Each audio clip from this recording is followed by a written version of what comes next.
नमस्कार छात्रों। आज हम आपकी पाठ्य पुस्तक आदि एवं भक्तिकालीन काव्य संग्रह में भक्ति काल के निर्गुण काव्य धारा के प्रमुख कवि संत कबीर की रचनाओं पर बातचीत करेंगे।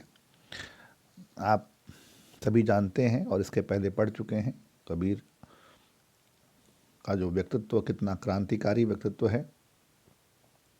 एक साथ संत, दार्शनिक, चिंतक, समाज सुधारक, कवि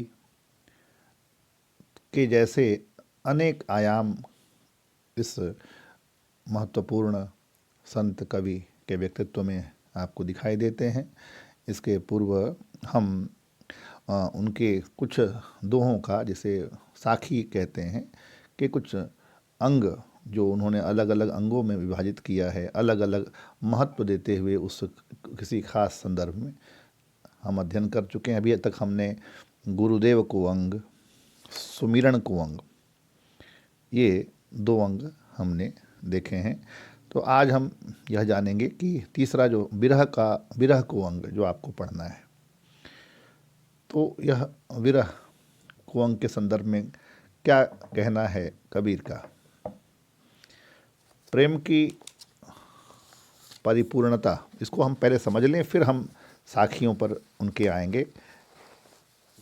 विरह के माध्यम से कबीर जैसा चिंतक या दार्शनिक या भक्त या साधक किसके संदर्भ में इस विरह का प्रयोग करता है, इसको जानना ज़रूरी है।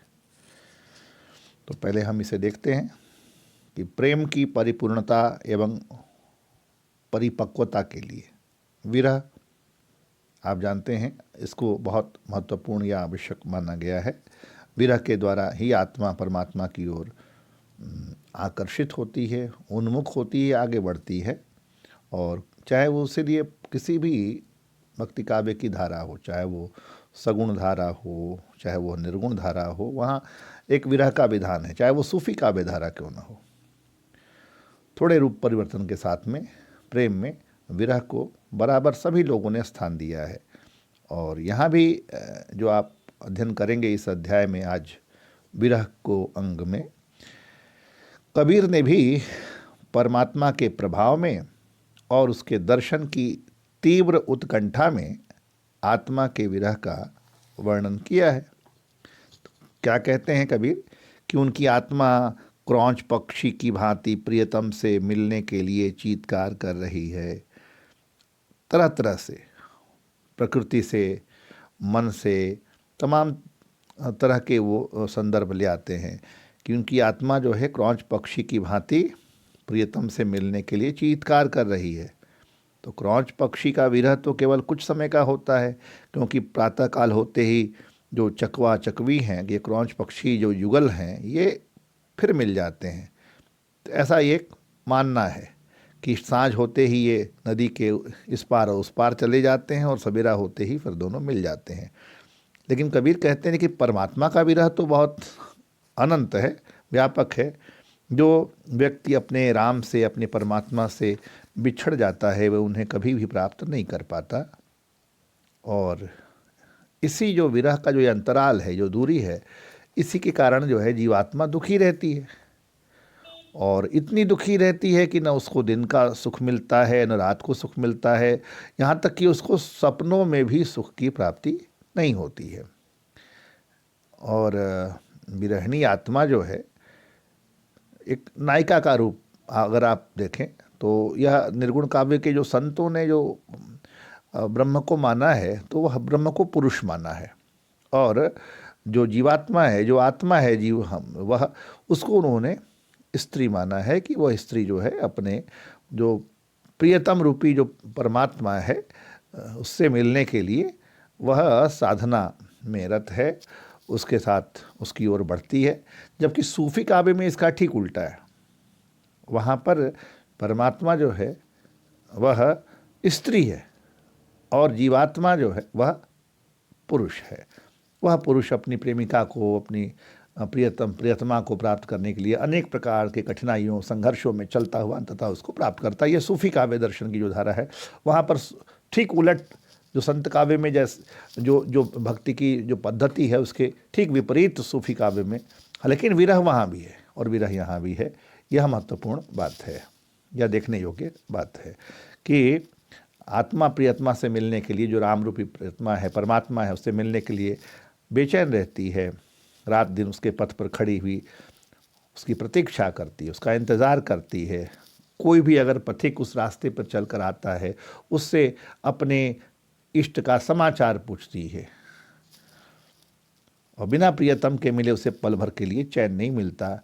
और विरह के कारण वह इतनी दुर्बल हो गई है कि यदि राम के दर्शन की इच्छा से वह ऊपर उठती भी है तो वह खड़ा नहीं हो सकती, इतनी कमज़ोर हो गई है, इतनी शारीरिक दुर्बलता उसके भीतर आ गई है, वह गिर पड़ती है, अवस्था उसकी मृतप्राय हो गई है।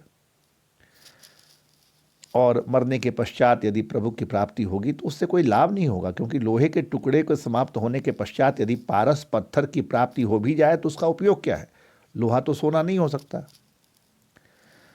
तो फिर कबीर कहते हैं कि देखिए, यह जो विरह का दुख है, यह जो वियोग का दुख है, यह जो न पाने का दुख है, ये बड़ा अनोखा है, बड़ा विलक्षण है, क्योंकि इसमें न तो विरहिणी ही परमात्मा अपने प्रियतम तक जा पा रही है और न प्रियतम उससे मिलने आ पा रहा है। तो इस प्रकार विरहिणी का जो मन है, उसके विरह की तीव्र ज्वाला में ही वो जल जल कर भस्म होती रहती है। इस अवस्था में विरहिणी के पास केवल एक ही उपचार रह जाता है कि वह अपने शरीर को विरह की ज्वाला में जलाकर भस्म कर दे और अपने धुएं को स्वर्ग तक पहुंचा दे। हो सकता है उस धुएं को देखकर ही उसके प्रियतम जो के मन में कुछ करुणा, कुछ दया पैदा हो जाए। और यह जो, इसीलिए कबीर कहते हैं कि जो विरह की यह पीड़ा है एकदम बहुत अद्भुत है। इसका चाहे जो उपचार करो, किंतु इसकी वेदना कम नहीं होती।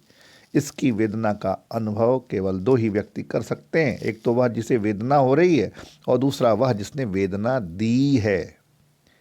यह जो वियोग है ना, यह उस सांप के समान है जिसके विष को किसी प्रकार से भी कोई भी मंत्र नहीं उतार सकता। तो फिर कहते हैं कि राम का वियोगी जीवित ही नहीं रह सकता, और यदि रह भी जाए तो पागल हो जाता है। इस विरह सर्प के दर्शन का धीरता से सहन करना चाहिए, क्योंकि यदि मन में अधैर्य का भाव आ गया तो प्रेम को क्षति पहुंचेगी और फिर प्रियतम का मिलन असंभव हो जाएगा। वस्तुतः प्रेम क्षेत्र के अनुभव को और कोई भुक्त भोगी ही जान सकता है। इतनी पीड़ादायक होने पर भी इस विरह को बुरा नहीं कहना चाहिए, क्योंकि जिस हृदय में विरह का संचार नहीं है, कबीर कहते हैं वो तो शमशान के समान है, वो तो शून्य है, भयानक है। विरह तो जितना बढ़े हृदय में, प्रियतम का पथ देखते देखते कबीर कहते हैं कि मेरे नेत्र की ज्योति मंद हो गई, उसका नाम रटते रटते जीभ में छाले पड़ गए, मैं इस शरीर का दीपक बनाकर और उसमें प्राणों की बाती डालकर उसको जला रही हूँ, क्योंकि न जाने मेरी दयनीय अवस्था को देखकर प्रियतम को कुछ दया आ जाए और आकर मुझे दर्शन दें। मेरे नेत्रों से निरंतर पानी का झरना बहता रहता है और मैं अहर्निश पपीहे की भांति प्रियतम का नाम रटती रहती हूँ। प्रेम की कसौटी पर रखी जाने के कारण मेरी आंखें लाल हो गई हैं, जिनके कारण संसार के लोग इन्हें दुखिया समझते हैं, किंतु आँखों की लाली या आंसू देखकर सच्चे प्रेम की पहचान नहीं की जा सकती, क्योंकि आंसू तो दुर्जन और सज्जन दोनों की आंखों में समान रूप से निकलते हैं। सच्चा प्रेमी और सच्चा विरही तो वही है जिसकी आंखों से आंसुओं के स्थान पर रक्त निकले। विरह से ही प्रियतम की प्राप्ति हो सकती है। कबीर कहते हैं इसलिए जो प्रियतम को प्राप्त करना चाहते हैं उन्हें हंसना छोड़कर रोने से ही अपना संबंध बनाना चाहिए, क्योंकि अवस्था है बड़ी कठिन, क्योंकि रोने से बल घटता है और हंसने से प्रियतम अप्रसन्न होता है। अतः विरही न तो रो सकता है न हंस सकता है, बल्कि अपने अंदर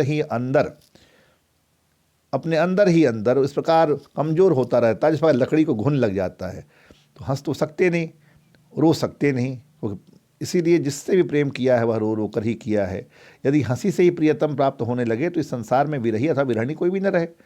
लेकिन यह विरह की ज्वाला बहुत कष्टप्रद होती है, और इसमें जो जीवात्मा जो विरहिणी के रूप में है, स्त्री नायिका के रूप में कबीर दिखलाते हैं, वो उसकी एक ही इच्छा रह जाती कि वो या तो मर जाए या उसका प्रियतम मिल जाए, उसका पति मिल जाए, वह परमात्मा मिल जाए, चाहे जो हो। लेकिन विरहिणी जो है वह जीवात्मा जीवात्मा रूपी जो विरहिणी नायिका हर प्रकार से अपने प्रियतम को प्राप्त करने के लिए कटिबद्ध है और उसके नेत्र प्रियतम का मार्ग देखते देखते चाहे ज्योति विहीन हो जाए, अंधेरा छा जाए, लेकिन विरह की आग में जल जल कर उसका शरीर भस्म हो जाए, वो यही चाहती है।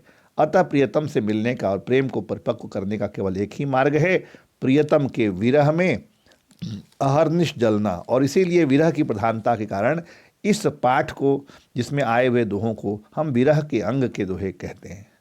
धन्यवाद।